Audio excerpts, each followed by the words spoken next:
রাজ্যের প্রান্তে অবস্থিত এক শান্ত মনোরম গ্রামে ছিল এক সুন্দরী কুমারী কন্যা, নাম জায়না।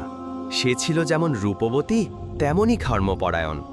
প্রতিদিন ভোরে নামাজ পড়ে কোরআন তেলাওয়াত করে আর দোয়া করত যেন তার জীবন হয় শান্তিময় ও ঈমানদারির পথে।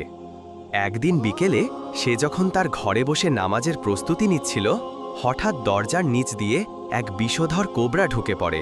সাপটি ঠিক জায়নার সামনে এসে ফণা তোলে, যেন মুহূর্তেই ছোবল মারবে।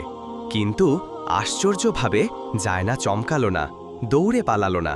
সে চুপচাপ বসে থাকল, চোখ নামিয়ে ফিসফিস করে বলল, হে আল্লাহ, তুমি যদি আমাকে তোমার পথে স্থির রাখো, তবে কোনো সাপের ছোবলেও আমার ভয় নেই।